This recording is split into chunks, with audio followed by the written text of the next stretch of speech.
Baik, kami lanjutkan seminar sesi yang kedua ini. Ini juga materi yang luar biasa dari Kemkes, ya. Dalam hal ini nanti akan dibawakan oleh Bapak Dr. Suwoyo MEPIT, menjabat sebagai Koordinator Subdit Yankestrat Empiris, Direktorat Yankestrat. Kembali lagi, karena berhubungan dengan waktu, kami persilakan langsung saja kepada Bapak Dr. Hadi Siswoyo untuk memberikan pemaparannya. Silakan, Pak. Baik, terima kasih Bapak MC. Assalamualaikum warahmatullahi wabarakatuh. Salam sejahtera buat kita semua. Om Swastiastu, Namo Buddhaya, salam kebajikan, salam sehat, selamat siang Bapak Ibu sekalian yang terhormat Ketua dari PKHI Pak Apipi, kemudian kepala-kepala asosiasi penyiar tradisional yang hadir, terima kasih. Kemudian yang mewakili Kemendikbud, yang mewakili dari Kemenaker, dan tadi juga dari BNSP ya. Baik, sekali lagi terima kasih. Saya senang sekali bisa berkumpul bersama praktisi hipnosis, namanya praktisi hipnosis. Baik, pertama-tama marilah kita panjatkan puji syukur kehadirat Allah SWT yang telah memberikan rahmat dan inayahnya sehingga kita masih diberikan kesehatan dan bisa berkumpul pada hari ini. Yang kedua, saya memperkenalkan diri dulu, saya Dr. Hadi Siswoyo, saya di Dirjen Pelayanan Kesehatan, tepatnya di Direktorat Pelayanan Kesehatan Tradisional, dan kebetulan memang yang melakukan pembinaan dan pengawasan untuk penyiar tradisional, termasuk yang seluruh di Indonesia, termasuk dari perkumpulan komunitas hipnoterapi Indonesia. Lanjut. Baik, saya berdiri aja karena pendek, jadi biar kelihatan. Kalau duduk saya malah kelihatan kayak pengantin sunat, malah repot. Baik Bapak Ibu sekalian ya, seperti kita ketahui ya, Indonesia itu terdiri dari 34 provinsi, 514 kabupaten kota. Nanti sebentar lagi ada 2 provinsi baru lagi pecah dari Sumatera Utara dan dari Irian Jaya. Masih banyak lagi nanti kabupaten kota yang akan tambah lagi. Lebih dari 277 juta jiwa. Dulu kalau kita ngomong, kita terdiri dari 17.000 pulau. Tepatnya dari Kemenko Maritim yang sudah ada namanya 16.000. Sudah ada nama tapi mungkin nggak ditempati. Dulu tahun 2000 itu hampir 70% pulau tidak ada namanya. Begitu luasnya negara kepulauan kita. Ya, jadi memang kita memang negara kepulauan, jadi bermacam-macam suku bangsa ya. Terdata dari BPS 2010 1.340 suku. Kebayang kan? Kenapa menggali suku? Itu kita menggali budaya. Kenapa ngomong budaya? Karena semua yang berhubungan dengan penyiar tradisional itu berhubungan dengan budaya. Indonesia banyak menggunakan cara tradisional dalam mengatasi masalah kesehatan, baik pemambatan tanaman obat maupun ramuan ya, dan termasuk keterampilan yang dalam hal ini keterampilan yang dipakai oleh Bapak Ibu sekalian, praktisi hipnosis ya. Hasil Riskesdas 2018, 44,30% masyarakat menggunakan Yankestrat baik melalui praktisi kestrat ya. Tapi masih kecil sekali, cuman berapa? 2% kalau nggak salah seluruh Indonesia. Jadi yang seperti Bapak profesi ini sedikit, nggak banyak. Tapi termasuk praktisi hipnotis ini standarnya lebih bagus dibanding yang lain. Karena standarnya harus S1, itu yang paling keangkat dari praktisi hipnosis. Ya kita beri aplaus dulu nih. Karena standar yang paling terbaik ya ini praktisi hipnosis ya dibanding yang lain. Yuk lanjut. Nah ini kita di WHO strategi 2014-2023 di sana dicantumkan bahwa masyarakat diberi kesempatan untuk mengembangkan kesehatan tradisional yang bermanfaat mutu, tapi yang paling nomor satu adalah aman. Bagaimana Bapak melaksanakan praktisi hipnosis aman buat masyarakat. Itu kerjaan kita. Kita yang membina, mengawasi agar tetap aman. Kemudian Undang-Undang 36 tentang kesehatan dikatakan bahwa di situ pelayanan kesehatan tradisional terutama yang empiris adalah pengobatan dan perawatan dengan cara dan obat yang mengacu pada pengalaman dan keterampilan turun temurun secara empiris. Ya, itu yang paling utama. Tapi kembali, kuncinya apa? Masyarakat diberikan hak untuk memilih apa pelayanannya. Dia tidak harus ke dokter, dia tidak harus ke rumah sakit, dia tidak harus ke puskesmas, mungkin dengan pelayanan-pelayanan yang ada dulu. Karena ternyata 90% orang ketika mengalami gangguan kesehatan, dia tidak langsung ke konvensional, nggak ke dokter atau ke puskesmas rumah sakit. Dia akan berobat sendiri, minum obat, kerokan, pijet, macam-macam dan yang lain-lainnya. Jadi nggak semuanya langsung konvensional. 90% mereka akan mengobati diri sendiri. Baru setelah ngobatin belum selesai, baru ke tempat pelayanan kesehatan komplementer yang lainnya. Komplementer termasuk tempat Bapak. Baru dia ke konvensional. Jadi nggak selalu semuanya berobat. Jadi kesempatan masyarakat diberi hak memilih. Nggak bisa pemerintah ngatur kamu sakit harus ke dokter, nggak bisa. Itu punya hak mereka memilih. Tetapi pemerintah punya hak juga untuk memberikan pengawasan agar semua masyarakat yang mendapatkan pelayanan Bapak itu aman. Itu yang paling utama. Jadi ini yang kuncinya Bapak Ibu, masyarakat boleh memilih. Ya, jadi hak dia mau milih mau ke psikiater, psikolog, ke Bapak, silahkan, itu haknya mereka. Karena cocok-cocokan. Tadi kayak gitu. Saya betul ngerasain dokter juga emang seperti itu. Kadang pengen ketemu dokter anu gitu kan. Kadang baru ketemu dokter, ajak ngobrol, tensi pertama diperiksa tuh 180. Belum dikasih obat, ajak ngobrol 5 menit, 10 menit, tensi lagi bisa turun itu 150. Itu betul, itu apa? Sugesti. Ini ilmu yang dibelajarkan oleh Bapak Ibu sekalian kan? Sugesti, itu paling utama. Sama, ya beri aplaus. Nah, yang saya utamakan adalah asosiasi hipnosis ini adalah harus S1 apa? Terstandar.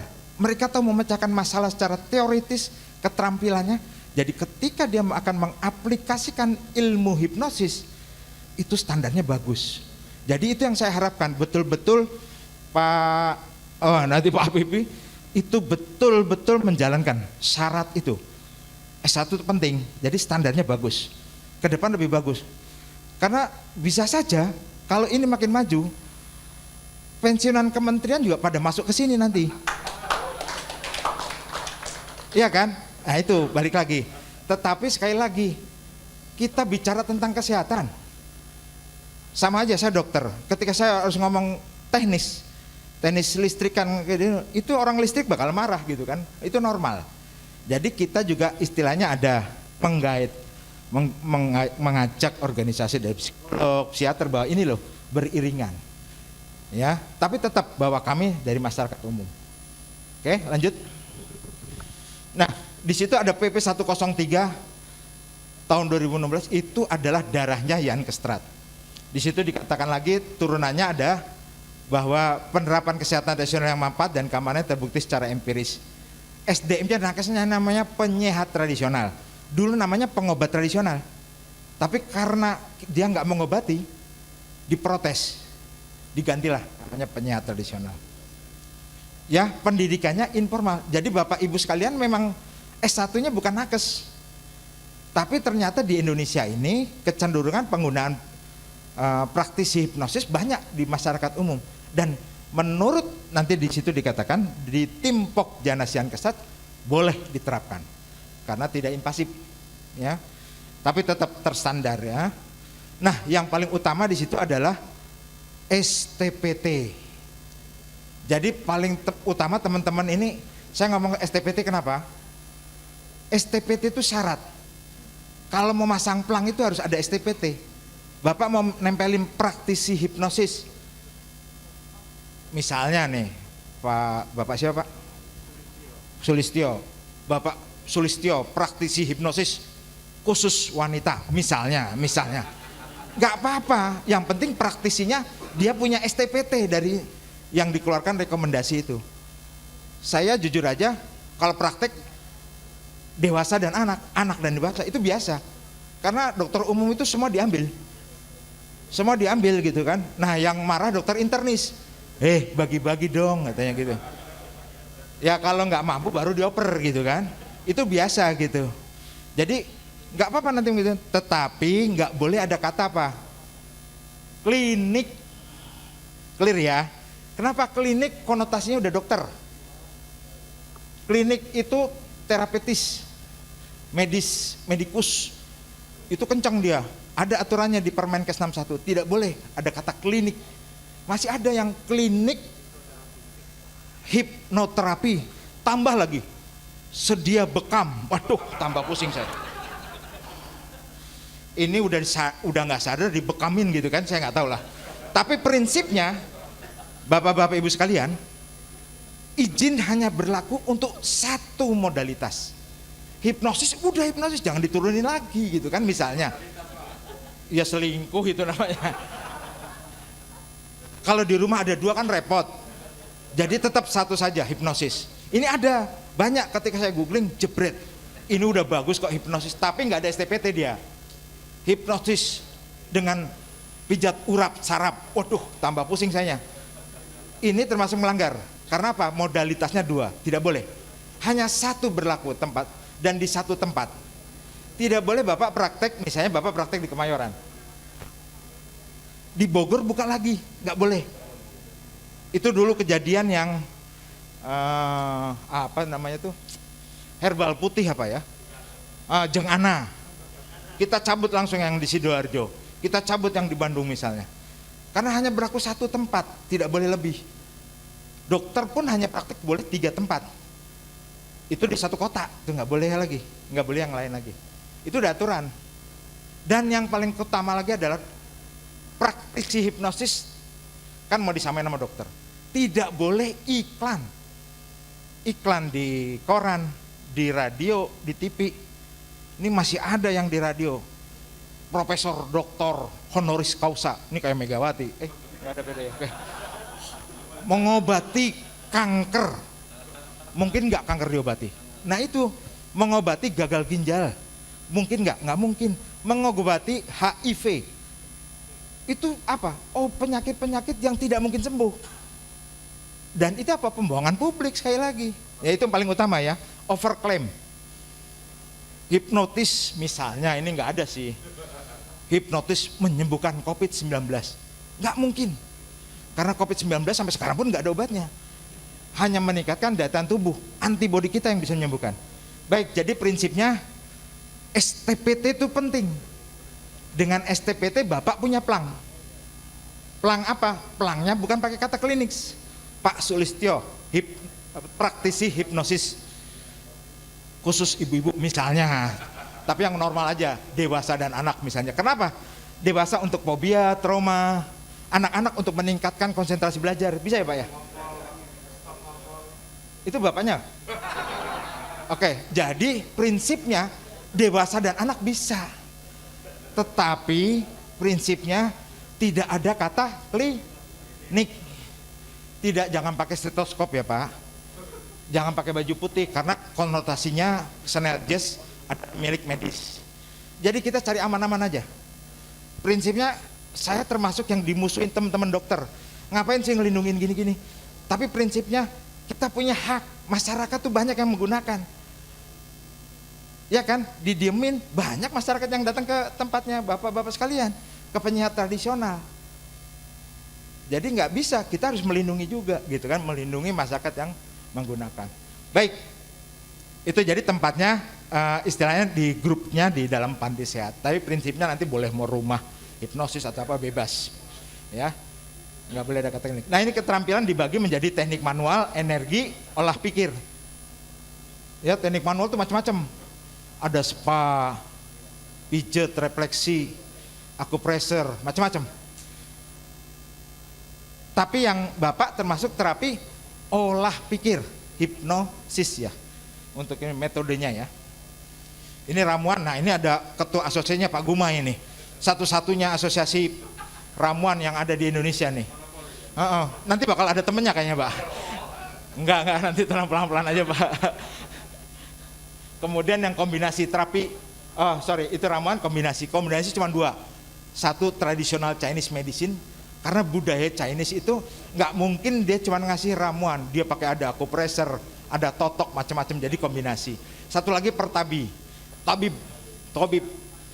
Jadi ada TCM Cina, ada tobib yang istilahnya Muslim dari Melayu atau Arab ya. Dia menggunakan macam-macam kombinasi juga. Lanjut. Nah ini dari Permenkes 01. Bahwa penyakit tradisional ada setiap orang melakukan pelayanan kesehatan tradisional empiris yang pengetahuan dan keterampilan turun-temurun atau pendidikan non formal. Prinsipnya kenapa hipnosis diterima dalam kesehatan tradisional? Karena punya budaya yang jauh banget. Budayanya udah sebelum Masehi. Zaman di Mesir dulu, mungkin sebelum Mesir. Itu udah ada. Hipnosis itu konotasinya magic.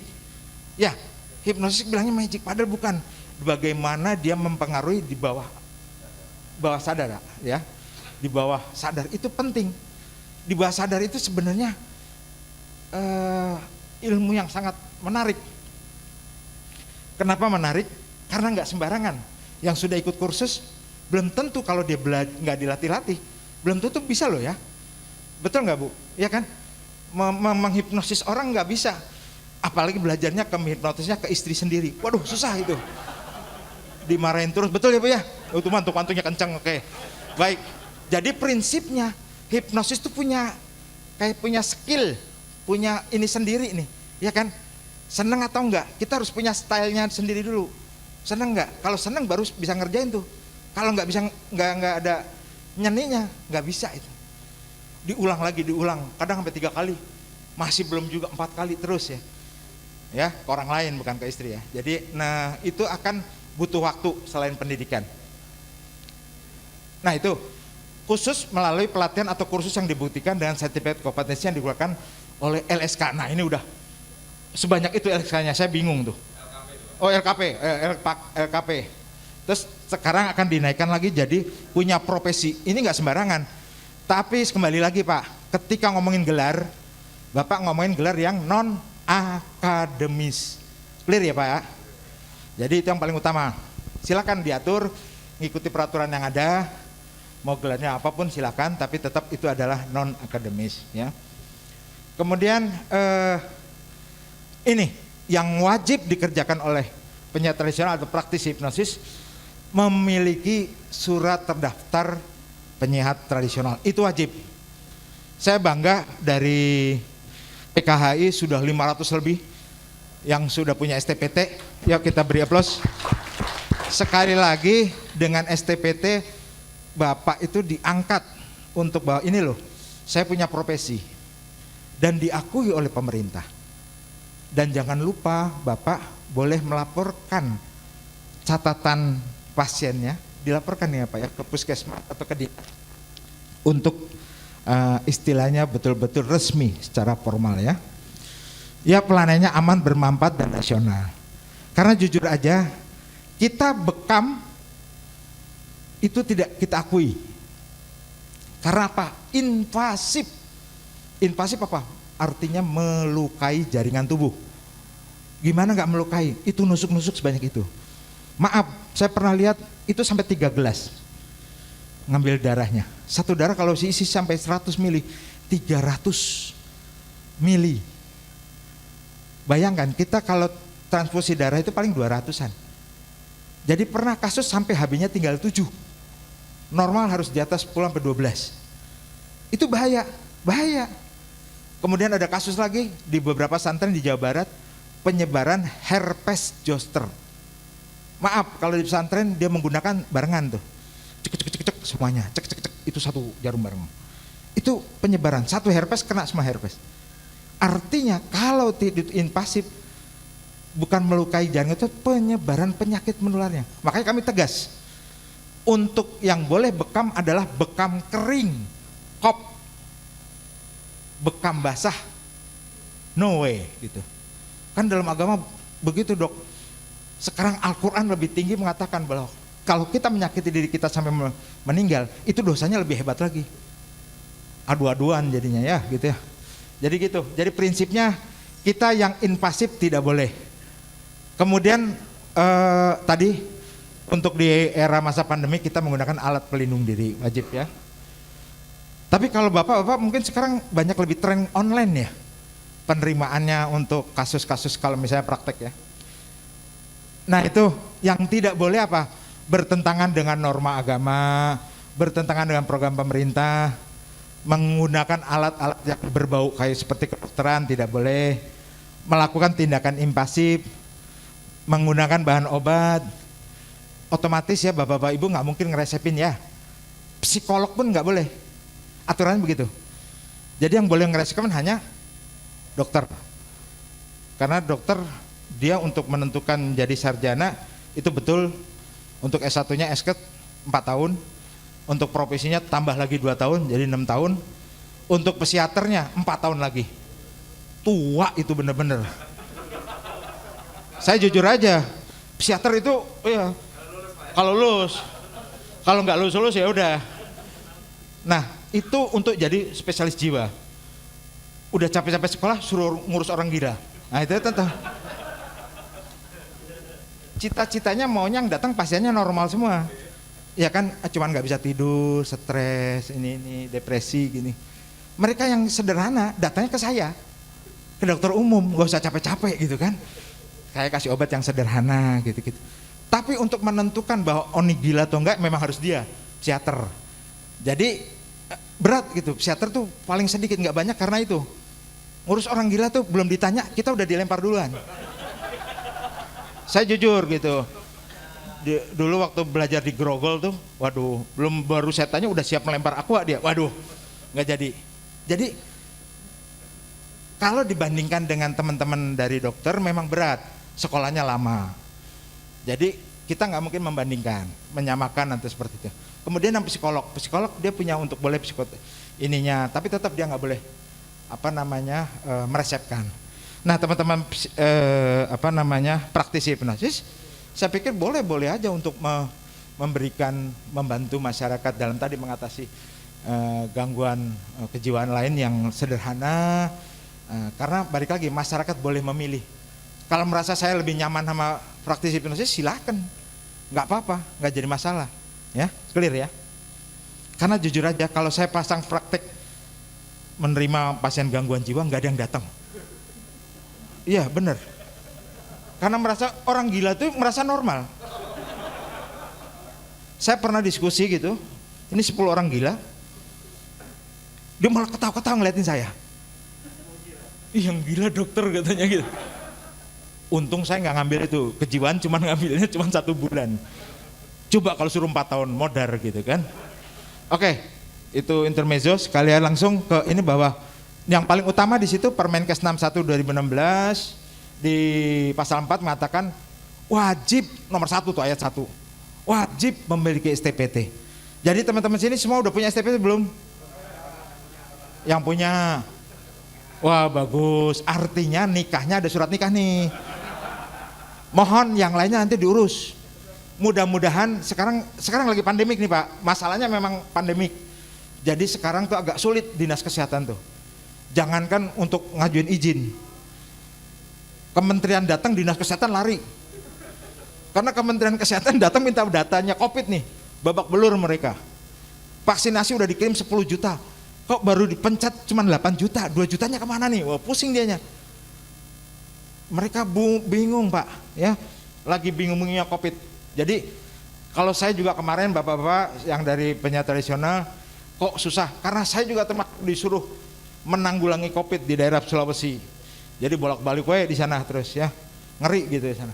Oke, hanya berlaku di satu tempat praktek, ya. Jadi nggak boleh diganti nih, maaf nih, Pak Sulistyo praktek misalnya. Aduh, saya lagi buang-buang air nih, guys. Ada pasien yang ini, istrinya gantian, nggak boleh, ya, karena nggak sembarangan, nggak bisa digantikan. Itu yang paling utama.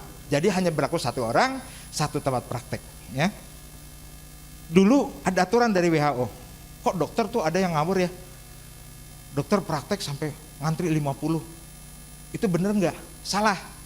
Yang benar dari WHO standarnya 1 hari 1 malam itu hanya boleh 20 seharusnya. Nah, sekarang kan ngawur, kalau udah cocok sama dokter itu 50 ngantri. Kadang sampai 80, 100, aduh pusing itu. Beda ya kalau di puskesmas, saya juga banyak dulu, zaman dulu saya di Jogja. Puskesmas ngantri itu, kan nggak bayar kalau puskesmas. Yang ngantri bruk itu 100 satu orang. Jadi belum ditanya udah disuntik. Itu udah biasa saya. Bah, suntik, cus. Duduk ibu, bah sakit apa? Ini ya, tadi obatnya. Pak, saya tuh mencet-mencet. Waduh, saya suntiknya suntik buat ini lagi rematik. Tapi udah itu udah biasa. Obatnya pun itu-itu aja gitu kan. Tapi kenapa? Dokter perlu memberi sugesti. Obat terapi utamanya diare sebenarnya minum teh hangat aja pakai gula dikit, garam. Udah selesai. Cairan terus aja. Karena obat nggak ada itu virus. Obat antibiotik nggak penting kecuali kalau kolera, disentri ya. Tapi kalau yang itu hampir 85% penyakit diare itu karena virus. Virus itu daya tahan tubuh sendiri yang sembuh. Nih kasih bocoran nih, kadang dokter tuh ngasih obat banyak tuh. Titipan dari pabrik biasa itu mah. Ya, itu. Nah, di era BPJS Pak Jokowi hebat. Dia menghancurkan semua farmasi. Dokter sekarang nggak ada gitu-gituan.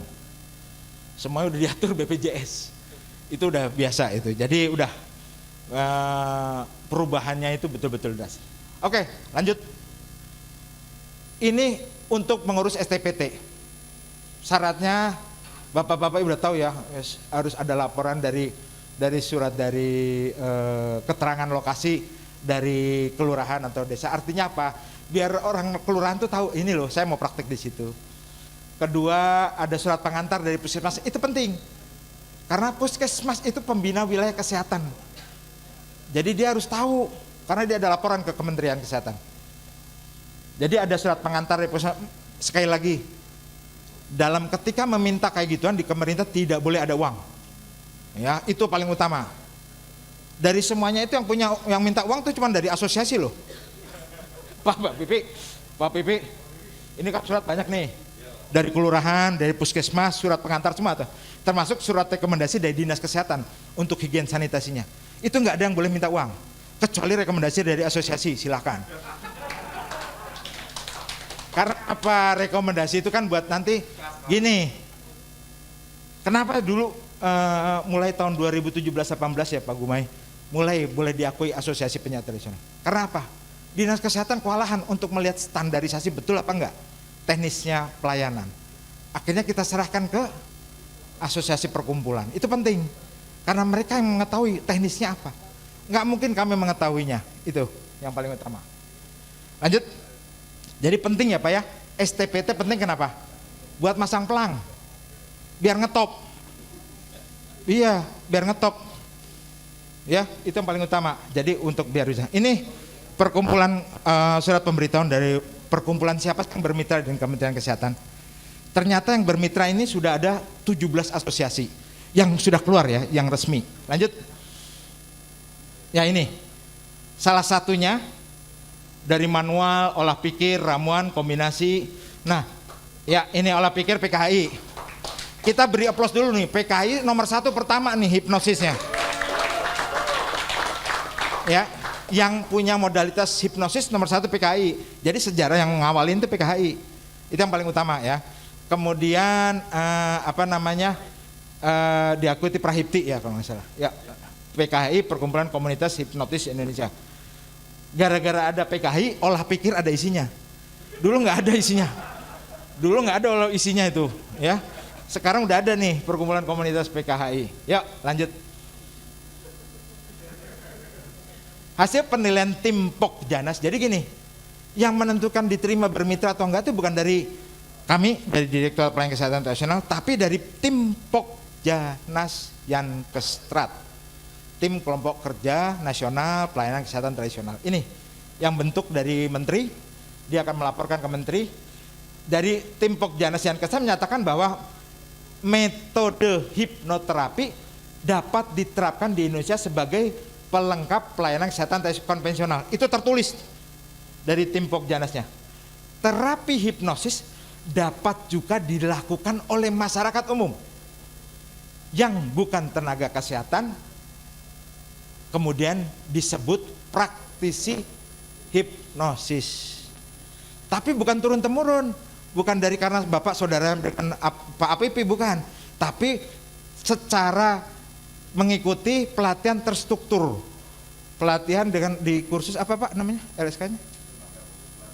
Lembaga kursus pelatihan apa namanya? Banyak itu, oh ya itu kan, nah itu lembaga LKP-nya banyak banget. Harus mengikuti pelatihan teknis hipnosis sesuai standar pelatihan yang ditetapkan oleh lembaga yang berwenang. Nah, ini ada syarat, ini berbeda dari yang lain. Syarat dari PKHI ini agak saklek. Satu, harus dewasa. Nggak mungkin Bapak hipnotis, Bapak baru 20 hipnotis yang umur 50. Yang umur 20 di hipnosis sama yang umur 50. Iya kan? Misalnya gitu. Misalnya ada ibu siapa yang muda, umur 20, Bapak saya hipnotis. Malah ibunya yang saya hipnotis gitu. Nanti malahan gitu kan. Jadi penting dewasanya bukan dewasa biasa, bukan akil balik, tapi bagusnya di atas 30. Kenapa? Betul-betul udah berpengalaman, berkarakter. Dari ngomongnya udah Bapak, Ibu tarik napas, itu artinya tuh udah pengalamannya udah betul-betul baik. Itu belajar tuh dari Mario Teguh. Saya bukan saudaranya ya, tapi botaknya sama.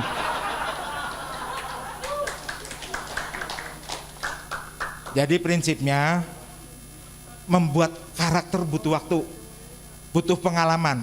Tidak hanya kursus tapi otodidak lagi, belajar. Pak Pipit ini pernah nih, saya minta tolong satu direktorat di di hipnotis. Ada yang senyum, ada yang ketawa sendiri, ada macam-macam lah. Ada yang ketiduran, nggak tahu ngantuk atau gimana ya. Tapi prinsipnya orang hipnosis di bawah alam sadar tuh belajarnya gampang. Setiap hari nggak usah dihipnosis juga kita bisa. Misalnya Pak Sulistyo yang saya tahu nama Bapak ya soalnya. Pak Sulistyo diem, ya bang, mikirin siapa? Nikita Mirzani. Di bawah alam sadarnya Bapak diem bengong. Itu udah di bawah alam sadar Bapak. Iya kan? Itu udah di bawah alam sadar. Itu diapa-apain dia kadang senyum sendiri, apa-apa sendiri gitu. Sampai ditepuk. Jadi ketika orang dihipnotis gampang dibangunkan. Nggak mungkin habis dihipnotis terus sampai bertahun-tahun, enggak. Dia akan hilang sendiri. Ya kan Pak? Itu termasuk gampangnya gitu. Orang bengong, melamun itu di bawah alam sadar. Itu aja. Iya betul Pak. CI apa? Oh, enggak, saya dari pengalaman dari ini aja. Saya pengalaman dari praktek biasa di rumah. Cuman saya kalau praktek istri saya yang marah. 90% wanita. Udah nggak tahu wong datangnya kalau nggak bisa dipaksain toh. Jadi ya kayak gitu kan. Cuman ya dibatasi ngomongnya nggak banyak. Oke, kita lanjut. Dewasa berbadan fisik, mental, sehat dan fisik dan mental, memiliki kematangan pribadi. Dari ngomongnya tadi, baik Bapak Ibu tarik nafas. Mudah-mudahan Bapak Ibu bisa tidur dianya. Tidur langsung dia biasanya. Berpendidikan minimal S1 non kesehatan agar praktisi memiliki konsep teoritis dan keterampilan sehingga mampu mengaplikasikan teknis hipnosis dengan baik. Jadi bagus ya. Jadi bukan mempersulit loh S1 itu.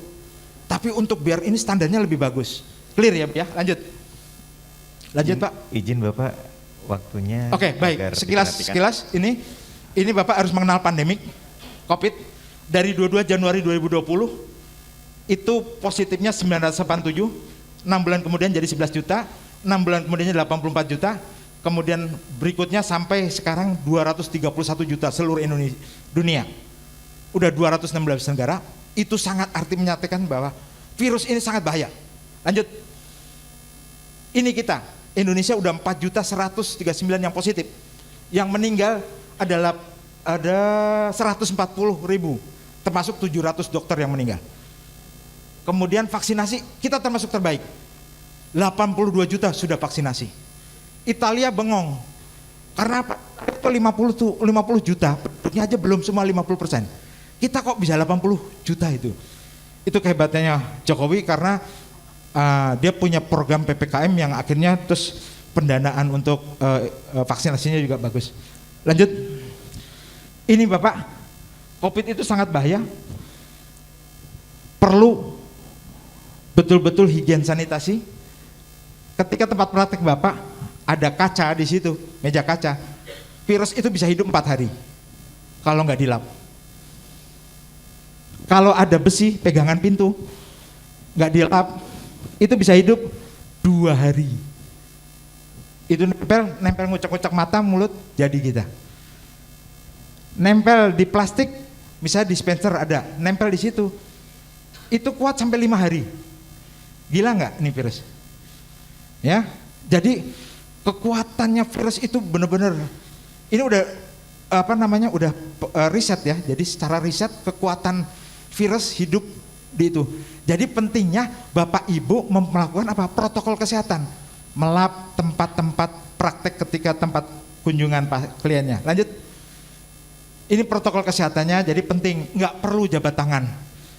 Ya seharusnya nggak boleh jabat tangan, kemudian menggunakan masker, bersihkan tempat-tempat kerja, baik sebelum sebelum, saat dan setelah pelayanan. Jadi utamanya itu, ya. Tapi kalau Bapak Ibu boleh praktik atau enggak, tergantung dari peraturan Pemda setempat. Kalau peraturan Pemda nggak boleh, ya udah jangan, karena kementerian tidak bisa ngobok-ngobok ke sana. Lanjut. Jadi kesimpulannya pelayanan kesehatan secara empiris terdiri dari modalitas keterampilan, ramuan, kombinasi. Metode hipnosis adalah salah satu modalitas yang kesehatan empiris dan keterampilan yang dapat dilakukan di Indonesia. PKHI adalah salah satu perkumpulan harta dengan modalitas hipnosis yang sudah bermitra dan Kemenkes. Di masa PPKM, praktisi hipnosis wajib mengikuti protokol kesehatan yang ketat dalam memberikan pelayanan. Mungkin demikian dari kami. Bila topik, wassalamualaikum warahmatullahi wabarakatuh. Baik, terima kasih Pak Dr. Hadi. Untuk Bapak Ibu dipersilakan, langsung ada yang ngacung aja Pak. Ini memang pemaparan Pak Hadi biasa ya. 1, 2, 3 wanita 1. Jadi dulu dari Pak Imron, itu nanti Pak Arief dan nanti Ibu 1. Silakan sebutkan namanya dan dari mana. Terima kasih Pak Dokter pembawa acara, Pak Dokter. Langsung saja, alhamdulillah, harusnya tadi pada lemes-lemes pemaparan Pak Dokter membuat semangat lagi. Saya pikir semuanya tidak ada yang ngantuk, tersenyum dan bahagia. Yang kedua, langsung saja saya ingin menanyakan sejauh mana sosialisasi Yankestrat 2018 ini ke Dinas Kesehatan. Sebab kebetulan kemarin belum lama, kira-kira setengah bulan yang lalu lah, seperti apa yang tadi disampaikan oleh Pak Dokter tentang perizinan, pertama dari warga setempat, RT, kemudian sampai ke Pak Lurah. Nah ini yang berikutnya lagi ke puskesmas Pak Dokter. Beliau bahkan seolah-olah tidak tahu dengan ada kegiatan terutama PKH ini yang sudah mengeluarkan sertifikat L1 dan L2 dalam hal ini sertifikat hipnoterapi. Nah ini sebagian dokter saya nanyakan tidak tahu ini sertifikat apa sih gitu, padahal sudah ada legalitasnya. Nah ini yang saya tanyakan ke Pak Dokter, sejauh mana sosialisasinya sampai ke Dinas Kesehatan, sampai-sampai Bu Dokter ini tidak tahu terkait dengan perizinan yang sudah tadi disosialisasikan. Nah yang kedua, mohon izin kalau berkenan, mohon materi yang tadi agar buat pijakan kami ketika ngobrol-ngobrol sama Bu Dokter lah. Oh ini ternyata dari Dinas Pelayanan Kesehatan khususnya sudah memaparkan dengan jelas. Terima kasih. Assalamualaikum warahmatullahi wabarakatuh. Langsung aja ya. Biar nggak lupa, saya pelupa. Apalagi kalau bapak-bapak yang nanya, saya lupa banget. Nggak Bu ya. Baik, Bapak Ibu sekalian. Jadi program ini sejak 2017 sudah ada. Tapi balik lagi Pak, di puskesmas itu gonta-ganti dokter tuh sering. yang diajarin disosialisasi oleh Dinas Kesehatan. Pak, saya dari kementerian bukan dari Dinas Kesehatan. Jadi kementerian akan memberikan sosialisasi ke Dinkes provinsi. Batasannya gitu berjenjang. Dari kementerian pusat datangnya ke provinsi, misalnya provinsi DKI. Provinsi DKI akan mensosialisasikan ke Dinkes kabupaten kota. Dinkes kabupaten kota akan mensosialisasikan lagi ke puskesmas. Terus kok ada puskesmas yang nggak tahu? Bisa saja karena begitu cepatnya perpindahan. Yang sudah dikasih tahu udah diganti lagi, ini belum dikasih tahu lagi. Nah itu jadi normal. Tapi bagaimana pemecahannya? Dinkes kota kabupaten itu pasti tahu. Minta info surat pengantar. Ini ada atau hubungi nih dokter Anu dari puskesmas. Bapak daerah mana? Kabupaten Bekasi. Oh Bekasi, oh Dinkes Kabupaten Bekasi, langsung aja. Karena itu baru satu syarat surat pengantar. Surat lokasi dari kelurahan, surat pengantar dari puskesmas, baru tambah lagi 2 lagi. Surat rekomendasi dari Dinkes untuk menilai tempat prakteknya, higien sanitasinya. Yang terakhir yang surat rekomendasi dari asosiasi atau perkumpulan penyehatnya. Jadi itu hanya salah satu. Ketika salah satu nggak ada ya itu. Tapi prinsipnya puskesmas harus tahu. Nah surat pengantar kalau puskesmasnya menolak, laporkan ke Dinkes kabupaten. Karena aturannya memang seperti itu. Ya, laporkan ke Dinkes kabupaten, ini surat pengantar tidak ada. Surat pengantar dari puskesmas atau tidak mau mengeluarkan. Biar Dinkes yang mensosialisasikan ke puskesmas, nggak usah Bapak. Clear ya Pak ya? Oke, sip. Lanjut. Oke, sudah makin jelas Bapak Ibu sekalian. Oh masih ya, wah Pak Sulis silakan.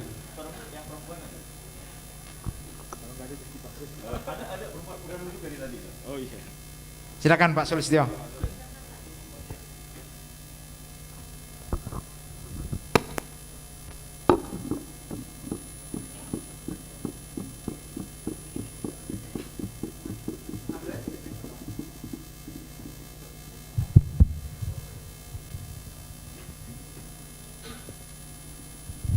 Iya, selamat sore semuanya. Terima kasih kita terhipnotis sama Pak Dokter hari ini. Saya 20 tahun lalu saya pertama kali ke Jepang. Sama leader saya, saya base-nya teknik Pak. Jadi waktu kita kerja itu dia punya sekitar 20-an, dia bilang SIM. Ternyata itu sertifikat untuk sertifikasi. Jadi ada las sendiri, pekerjaan di atas 2 meter ada sertifikasinya juga. Kemudian untuk forklift pasti jelas, antar 2 ton sama 5 ton juga berbeda juga. Pengalasan dan semuanya, dia punya 20 seperti SIM gitu, sertifikasi. Untuk masing-masing dan itu ada ujiannya, ada tesnya dan ada prakteknya juga. Ada nilainya, dia lulus apa tidak. Kemudian 2 tahun lalu, saya ketemu teman saya di Thailand, dia elektrik, dia juga ambil sertifikasi untuk lebih detail lagi, pemrograman PLC. Jadi di elektrik, tapi dia lebih di subnya lagi. Izin Mas Sulis, mungkin bisa langsung saja Ya, pada pertanyaannya. dari sini saya bilang kalau di PKHI bisa lebih bikin lebih bawah lagi, misalkan seperti topik hari ini untuk berbagi untuk negeri ya, bisa kerjasama dengan puskesmas itu bikin misalkan hypnobirthing. Jadi sertifikasi untuk hypnobirthing yang dikeluarkan oleh PKHI. Kemudian kalau untuk dengan kepolisian mungkin bisa hypnoforensik. Seperti itu. Jadi lebih detail itu ada, dan itu kan lebih banyak di seluruh Indonesia perlu. Lebih jelas untuk berbagi ke bangsa. Nah sekarang pertanyaannya di itu kan? Oh pertanyaan atau saran dan juga kalau seperti itu bisa Masuk di puskesmas. Betul, Oke, masuk baik, di puskesmas. baik. Baik, Terima kasih. terima kasih Pak Sulistyo. Jadi gini, ini memang pertanyaan dari berbagai asosiasi. Intinya ada nggak connect, ada nggak sih tempat penyehat tradisional atau apapun sekarang praktis hipnosis masuk ke dalam pasyankes, fasilitas pelayanan kesehatan. Pasyankes artinya yang resmi adalah puskesmas, rumah sakit. Mereka punya peraturan sendiri, peraturan dari Kementerian Kesehatan, peraturan tentang peraturan kesehatan yang lainnya yang diakui bahwa pelaksanaan pelayanan kesehatan itu berjenjang. Berjenjang dari bawah adalah misalnya puskesmas pembantu atau klinik-klinik umum yang ada di sekitarnya. Kemudian dia akan berjenjang melaporkan rujukannya ke puskesmas. Puskesmas dia akan merujuk lagi berjenjang kemana? Ke rumah sakit tipe D. Rumah sakit tipe D terus C sampai A. Nah, bagaimana kalau dari penyiar tradisional nih ada masuk ke dalam puskesmas itu? Itu yang agak sedikit susah karena mereka punya program masing-masing. Tetapi tidak menutup kemungkinan untuk bekerja sama. Tapi tidak bisa kami memaksakan puskesmas untuk melaksanakan anggarannya misalnya. Mereka tuh punya anggaran sendi-sendi puskesmas dari kementerian. Ambil ini untuk TBC, ini untuk malaria, demam berdarah, untuk ibu, kesehatan anak. Tidak bisa untuk memasakkan kalau misalnya ada program apa tadi Pak? Hipno untuk melahirkan ya. Nah itu bisa saja kerjasama, artinya pasiennya, kliennya mau, tempat yang buat pelaksanaan mau gitu kan. Saya pikir hypnobirthing itu bisa berinteraksi, koordinasi dengan nakes tuh ya, sama dokter kandungannya, sama itu. Tetapi itu balik lagi terserah Bapak silakan. Tapi kita nggak bisa memaksakan program ini bisa dibiayai nasional gitu misalnya atau apa gitu ya. Boleh-boleh saja. Balik lagi hak untuk pasien untuk meminta seperti itu. Tetapi yang udah dilaksanakan selama ini udah ada belum di Indonesia? Belum ada kan Pak? Belum ada ya. Itu perlu balik lagi. Biasanya dokter tuh punya golden standard. Profesi dokter tuh. Memang dia nggak ada di BNSP, tapi dia punya komite etik yang benar-benar gila. Etiknya benar-benar nggak sembarangan. Jadi tegas banget. Nah, saya pikir nanti Pak Apipi juga nih, dia akan bikin etik seorang hipnosis seperti apa yang hebat. Boleh ngikutin seperti itu karena etik itu mengangkat profesi Anda. Nah, kalau misalnya tadi dokter apakah mau menerima apa tadi hipnosis birth? Biasanya pakai clinical trial. Dia pakai uji klinik dulu, coba dulu gimana. Biasanya literatur dari luar disampaikan. Ini begini gini. Masukin dokter satu setuju bisa nyari masuk. Kalau rumah sakit khusus dia punya komite medik. Itu gilanya setengah mati. Boleh masuk atau enggak. Seperti dulu akupuntur. Akupuntur tuh maju mundur. Kayak istri kedua aja masuk gitu. Padahal mah ya Allah, akupuntur itu akhirnya sekarang diterima. Punya spesialis akupuntur sendiri. Yang jadi masalah antar spesialis akupuntur ribut juga. Spesialis akupuntur sama dokter umum ngambil kursus akupuntur sama penyiar tradisional yang punya akupuntur juga. Jadi aduh pusing. Nah ini jangan sampai tabrakan lagi nih antara hipnosis dengan psikolog dengan psikiater. Saya pikir nanti punya pasarnya masing-masing. Tapi boleh-boleh aja itu Pak masuk ke situ, tapi pelan-pelan butuh waktu. Mungkin belajar dari luar negeri ya, modelnya seperti apa. Itu namanya collaborate ya, bekerja sama, nggak mungkin sendiri. Nanti ada dokter kandungannya, ada dokter anaknya. Kemudian ini bagaimana nih di hipnosisnya. Oke, mungkin bagus juga itu sarannya. Tapi memang program kita terlalu banyak. Jadi memang butuh waktu. Ya, makasih Pak Sulistyo. Terakhir? Ya.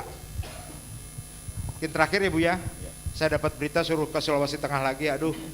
Assalamualaikum warahmatullahi wabarakatuh. Sore Dok. Siap. Saya Ibu Rosi. Siap. Saya dari Jogja. Saya jadi terapis sejak 2009 di Rumah Sakit Seluruh Indonesia. Yang membuat saya sampai sekarang belum ada untuk ininya Dok ya. Saya sudah berusaha yang dokter sampaikan tadi ke puskesmas. Saya kan di Dinkes ya Dok ya. Ada beberapa dokter yang rekrut saya gitu. Terus saya di BNN juga sejak 2009 sampai sekarang. Sampai saya itu nggak punya Dok, karena saya ngurus ke puskesmas yang kata dokter bilang ya kan. Maksudnya nggak punya STPT? Iya. Oke. STPT ini nggak punya. Terus saya ada beberapa dokter menyarankan coba ke kementerian gitu kan. Saya di Jogja Dok. Bertempat tinggal di Jogja, kebetulan sekarang ada di Jakarta. Terus saya berusaha urus, yaitu tadi jawabannya hampir sama dengan Bapak di depan tadi ya. Mereka tidak mengenal loh dok, gitu. Kalau untuk ini belum ada edukasinya gitu dari kementerian. Sedangkan saya sendiri sudah di Dinkes itu sampai mengisi materi pun seluruh Indonesia dok di rumah sakit RSUD pun Oke, gitu. baik. Itu gimana dok ya Oke, sampai baik. sekarang ya? Makasih, Terima Bu. kasih. Oke, selamat sore. makasih Ibu dari Jogja. Jadi prinsipnya sama Bu. Nanti Ibu hubungin Dinkes Kota Jogja, saya lupa namanya, tapi saya kenal karena saya juga orang Jogja. Jadi Dinkes Kota udah tahu apalah. Tapi balik lagi minta dia menghubungi puskesmas untuk surat pengantar. Itu untuk surat pengantar toh. Surat pengantar itu nggak susah seharusnya. Yang bikin rumet itu nanti surat rekomendasi dinas kesehatan. Karena higien sanitasi dilihat Bapak nanti tempat prakteknya seperti apa. Nah, itu aja. Yang paling kalau surat pengantar itu hanya ya mengantarkan bahwa ya ini lokasinya memang di sini, rumah sendiri. Nah, yang jadi masalah yang bikin pusing nanti kalau ketika PTSP meminta IMB. Pusing itu nanti. Nanti suruh Kementerian Kesehatan ngomong ya nggak bisa, itu peraturan Pemda. Balik lagi Bu, itu gampang. Tinggal hubungin Dinkes Kota. Sekali lagi banyak yang dokter nggak tahu, mungkin karena memang sosialisasinya nggak begitu canggih dari Dinkes Kotanya. Kemudian bisa juga dia programnya banyak. Bapak Ibu harus ketahui, programnya dokter kepala puskesmas di puskesmas itu ada 17 program. Kebayang. Salah satunya pelayanan kesehatan tradisional. Pelayanan kesehatan tradisional sendiri ada berapa tadi 17 itunya. Jadi dia lupa yang mana ya gitu kan. Jadi boleh diingatkan dengan hubungi Dinkes Kota bagian kesehatan tradisional. Setiap kota kesehatan Dinkes Kota mempunyai bagian kasih kesehatan tradisional. Clear ya Bu ya? Itu selesai, sehari aja selesai. Oke, Bun? Baik, Baik. cukup. Terima Siap. kasih Pak Dr. Hadi atas kesempatan. Plus buat Bapak Dokter. Dan ini ada tanda kasih kami karena Bapak sudah meluangkan waktu dan memberikan materi yang luar biasa. Untuk itu disampaikan? Ya, Silakan. kembali kepada Bapak Afifi dan Bapak Ariswan berkenan untuk menyerahkan plakat. Sekali lagi atas nama panitia kami ucapkan terima kasih kepada Dr. Hadi Siswoyo M.Epid yang telah berkenan untuk menyampaikan paparan di acara seminar nasional pada sore hari ini. Kita berikan sambutan tepuk tangan untuk Pak Hadi. Oke. Ya, Terima atas kasih. izin beliau nanti materinya akan di-share ke peserta. Foto menghadap belakang. Terima kasih. Iya.